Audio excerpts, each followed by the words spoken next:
सबसे पहले प्रश्न जो आप लोगों का स्टार्ट होता है वो पहले खंड अ आएगा, और खंड अ में बहुविकल्पीय प्रश्न रहेगा। कितने? 20 बहुविकल्पीय प्रश्न रहेंगे, जिनका उत्तर आपको OMR शीट पे देना होगा। कहाँ पे? OMR शीट पे देना होगा। तो चलिए देखिए, OMR शीट पे इसका उत्तर देना होगा आप लोगों को। पहला प्रश्न मैं पढ़ता हूँ, ठीक है। एक एक प्रश्न हम लोग हल करके बहुत बाकायदे से समझा समझा कर एक एक प्रश्न हल करने वाला हूँ। देखो पहला प्रश्न यह है, कह रहा है कि दो पृष्ठों से घिरा हुआ कोई पारदर्शी माध्यम जिसका एक या दोनों पृष्ठ गोलीय है कहलाता है। ठीक है, कह रहा है कि दो पृष्ठों से घिरा हुआ कोई पारदर्शी माध्यम है, पारदर्शी जिससे प्रकाश आर पार जा सके। ठीक है, एक या दोनों पृष्ठ उसके गोलीय हो तो वो कहलाता है। तो क्या कहलाएगा आपका? गोलीय दर्पण कहलाएगा। सिंपल, गोलीय दर्पण का तो ये आप लोगों का बस परिभाषा पूछ दिया है। ठीक है, गोलीय दर्पण का ये सिर्फ आप लोगों को परिभाषा पूछ दिया है, क्योंकि गोलीय दर्पण का परिभाषा यही तो होता है कि दो पृष्ठों से घिरा हुआ कोई ऐसा पारदर्शी माध्यम जिसका एक या दोनों पृष्ठ गोलीय है, गोलीय दर्पण कहलाता है। देख पा रहे हो ना कि प्रश्न किस प्रकार पूछ रहा है, कितना लॉजिकल, उसी का परिभाषा को प्रश्न बना दिया हो। चलिए बात करते हैं दूसरा प्रश्न। दूसरा प्रश्न यह है कि दंत विशेषज्ञ मरीजों के दांतों का बड़ा प्रतिबिंब देखने के लिए किस दर्पण का उपयोग करते हैं? कह रहा है कि जो दांत वाले विशेषज्ञ होते हैं, जो दांत का इलाज करते हैं, तो आपको मुख में अगर दांत उनको देखना होगा तो कौन सा प्रतिबिंब का प्रयोग करते हैं, कौन सा दर्पण का प्रयोग वो करते हैं मेरे प्यारे बच्चों? ठीक है, तो अवतल दर्पण का, किसका? अवतल दर्पण का प्रयोग करते हैं, क्योंकि अवतल दर्पण बड़ा प्रतिबिंब बनाता है, तो आसानी से देख पाते हैं आपके दांतों के अंदर बैक्टीरिया को, जितने बैक्टीरिया जो भी चीजें हो, तो अवतल दर्पण से उनको देखा जाता है। डॉक्टर अवतल दर्पण का प्रयोग करते हैं। इसके बाद अगर हम बात करें तीसरा प्रश्न, तीसरा प्रश्न यह है कि किसी उत्तल लेंस के सामने 2f और अनंत के बीच कोई वस्तु रखा गया है, इसका प्रतिबिंब बनेगा। तो मेरे प्यारे बच्चों, कोई उत्तल लेंस है, क्या है? उत्तल लेंस, और बिंब को कहाँ रखा गया है? 2f, ठीक है, और कहाँ पे? अनंत के बीच। 2f और अनंत के बीच अगर हम वस्तु को अगर यहाँ पे रख देते हैं तो उसका प्रतिबिंब कैसा बनेगा? तो उसका प्रतिबिंब मेरे प्यारे बच्चों आभासी, उल्टा और बड़ा बनेगा। कैसा बनेगा? आभासी, उल्टा व बड़ा बनेगा। सी वाला ऑप्शन क्या हो जाएगा? बिल्कुल करेक्ट हो जाएगा। आगे अगर हम बात करें तो चौथा प्रश्न देखो क्या है। चौथा है कि मानव नेत्र अभिनेत्र लेंस की फोकस दूरी को समायोजित करके विभिन्न दूरियों पर रखी वस्तुओं को फोकसित कर सकता है, ऐसा हो पाने के कारण है।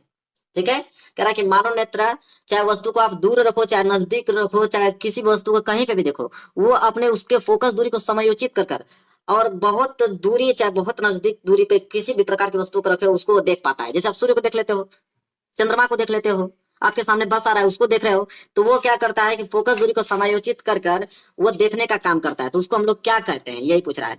तो उसको हम लोग कहते हैं समंजन क्षमता। नेत्र की समंजन क्षमता के कारण ही ऐसा हो पाता है कि दूर वस्तु रखी, कोई दूर वस्तु रखी है चाहे निकट रखी है, तो उसको हम लोग अच्छे से देख पाते हैं समंजन क्षमता के कारण। बी वाला ऑप्शन सही होगा। इसके बाद अगर हम बात करें तो देखो यहाँ पांचवा प्रश्न मिलान वाला आ गया। ठीक है, कह रहा है कि कॉलम ए में दी गई राशियों का सुमेलन कॉलम बी में दिए गए एसआई मात्रकों से कर सही विकल्प चुनिए। अब बताइए विद्युत धारा का एसआई मात्रक क्या होता है? विद्युत धारा का मात्रक जो होता है वोल्ट होता है, इसलिए पहले का जो है वो डी में मिलान हो जाएगा। विद्युत धारा का एम्पियर होता है, सबको मालूम है, तो दूसरे का जो है वो पहला मिलान हो जाएगा। विद्युत शक्ति, तो विद्युत शक्ति का वाट होता है, तो इसलिए विद्युत शक्ति बी वाला से मिलेगा। फिर प्रतिरोध का ओम होता है, तो चौथा वाला तीसरे से मिलेगा। तो इसमें पूछा कौन सा आंसर होगा, तो देखो पहले वाला चौथा से मिला, दूसरा वाला पहला से मिला, तीसरा वाला दूसरा से मिला, और चौथा वाला तीसरा से, मतलब ऑप्शन डी। देखो पहले वाला चौथा से, दूसरा वाला पहला से, तीसरा वाला दूसरा से, चौथा वाला तीसरा से, इसलिए ऑप्शन डी जो है इस प्रश्न का राइट आंसर होगा। इस प्रकार इस बार प्रश्न इस तरह के बनेंगे। ठीक है, चलो क्वेश्चन नंबर 6 देखो।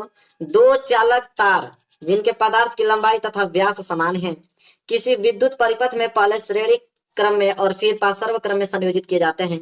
श्रेणी क्रम तथा पार्श्व क्रम में उत्पन्न उष्माओं का अनुपात क्या होगा?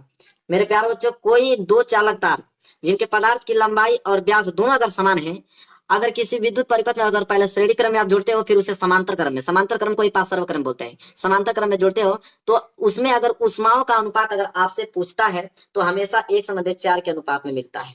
तो सी वाला ऑप्शन क्या हो जाएगा? राइट आंसर हो जाएगा। चलिए बात करते हैं सातवां।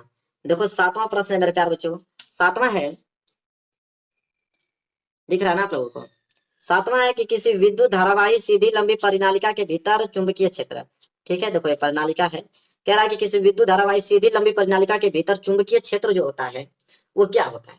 तो जो होता है चुंबकीय क्षेत्र वो सभी बिंदुओं पर समान रहता है, इसलिए ऑप्शन डी जो है इस प्रश्न का राइट आंसर हो जाएगा। सभी बिंदुओं पर क्या होता है? समान रहता है। इसके बाद अगर हम बात करें प्रश्न नंबर 8वां, प्रश्न नंबर 8वां देखो, मैं थोड़ा बड़ा कर देता हूं ताकि स्क्रीन पे अच्छे से दिखे आप लोगों को।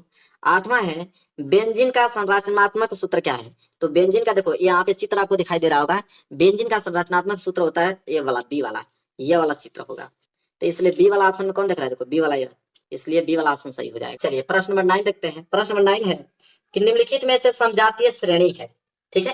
तो इसमें से समजातीय श्रेणी पूछा है। देखो समजातीय श्रेणी में क्या होता है कि जिसमें CH2 का अंतर हो। तो CH2 का अंतर मेरे प्यारे विद्यार्थियों, पहला में दिखेगा आप लोगों को, एक चौथा में दिखेगा। तो पहला और चौथा किसमें है? बी वाला में। देखो पहला और चौथा, तो बी वाला ऑप्शन सही हो जाएगा। समजातीय श्रेणी जब भी पूछे तो CH2 का अंतर देख लेना, वही समजातीय श्रेणी होगी। इसके बाद हम बात करें 10वां प्रश्न, देखो क्या है कि पृथ्वी की भूपर्पटी में प्राकृतिक रूप से पाए जाने वाले तत्व या यौगिकों को कहते हैं। तो देखो पृथ्वी और भूपर्टी में जो भूपर्पटी होता है उसमें प्राकृतिक रूप से, मतलब प्राकृतिक रूप से पाए जाने वाले तत्व या यौगिकों को हम लोग खनिज कहते हैं। और तीसरा ऑप्शन सही हो जाएगा। खनिज का परिभाषा ही दे दिया है, परिभाषा देकर बहुत सारा प्रश्न पूछ रहा है। कह रहा है कि दांतों का क्षय कब प्रारंभ होता है? तो दांतों का क्षय कब प्रारंभ होता है कि जब मुंह का पीएच मान 5.5 से क्या होने लगे? कम होने लगे, तो समझ लो दांतों का क्षरण होना चालू हो जाएगा। इसके बाद 12वां प्रश्न देखो क्या है। 12वां प्रश्न मेरे प्यार बच्चों ये है, पहले अभिकथन दिया है। अभिकथन में बोला है कि जिंक सल्फ्यूरिक अम्ल के साथ अभिक्रिया करके जिंक सल्फेट तथा हाइड्रोजन गैस बनाता है। यह कथन विस्थापन अभिक्रिया है, ठीक है। तो बिल्कुल विस्थापन अभिक्रिया है। अभी मैं इसको कथन को प्रूफ करके दिखा देता हूँ। देखो क्या बोला है कि जिंक और सल्फ्यूरिक अम्ल, तो देखो जिंक हुआ Zn जिंक, सल्फ्यूरिक अम्ल H2SO4 होता है, H2SO4, ये आपस में अभिक्रिया करके जिंक सल्फेट बनाते हैं, मतलब ZnSO4 बनाते हैं और हाइड्रोजन गैस बनाते हैं, हाइड्रोजन गैस।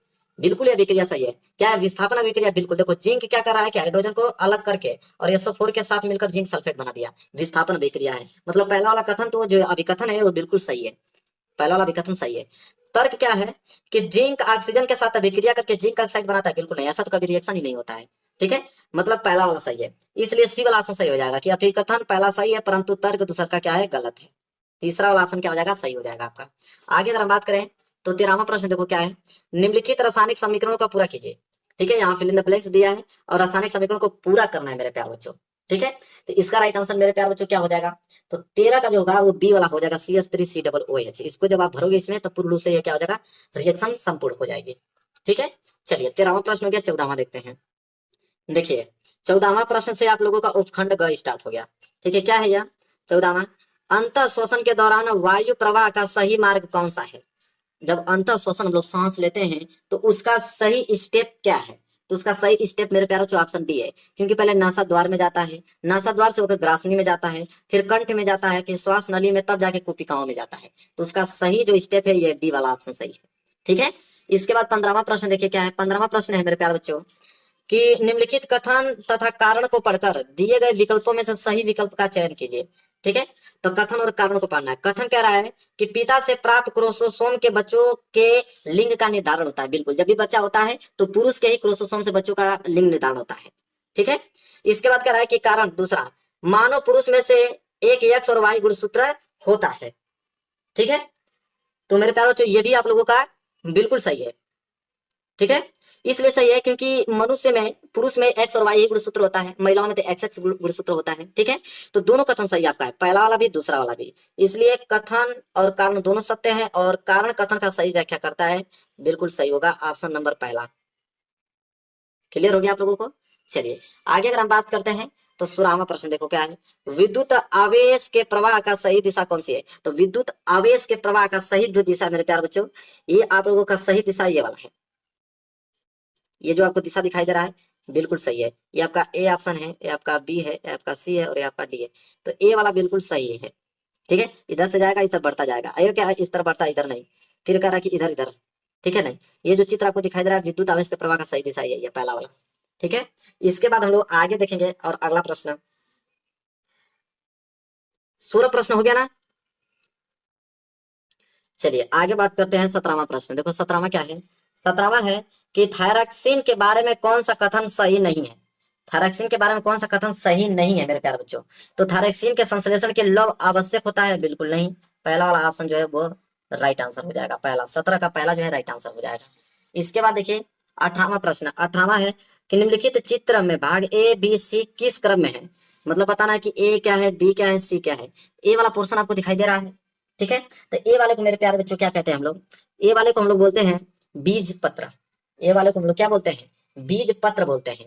और बी वाला को जो ये वाला भाग दिखा रहा है इसे बोलते हैं प्रांकुर, और ये जो लास्ट वाला इसे बोलते हैं मूलांकुर, इसलिए पहला वाला ऑप्शन सही हो जाएगा, बीज पत्र, प्रांकुर और मूलांकुर। ठीक है, ये वाला। इसके बाद अगर बात करें 19वां प्रश्न, देखो क्या है कि जनन की अलैंगिक विधि से उत्पन्न संतति में परस्पर अधिक समानता होती है, क्योंकि क्योंकि क्योंकि अलैंगिक जनन में ही केवल एक जनक का भाग लेता है। ठीक है, तो ये वाला बिल्कुल क्या है आप लोगों का सही है। दूसरा है कि अलैंगिक जनन में युग्मक शामिल नहीं होते हैं, तो युग्मक शामिल नहीं होते हैं। ए और दूसरा का सही है दोनों, तो पहला वाला ऑप्शन सही हो जाएगा, ए और दूसरा। ठीक है, इसके बाद देखो यहाँ पे 20वां है, एक आहार श्रृंखला में तीसरे पोषी स्तर पर हमेशा कौन होता है। ठीक है, तो हमेशा मांसाहारी प्राणी होता है, तीसरे स्तर पे मांसाहारी प्राणी, पहला वाला ऑप्शन सही हो जाएगा। तो ये तो 20 ऑब्जेक्टिव क्वेश्चन थे, ठीक है, जो कि हमने करके आप लोगों को बताया है एक एक प्रश्न का।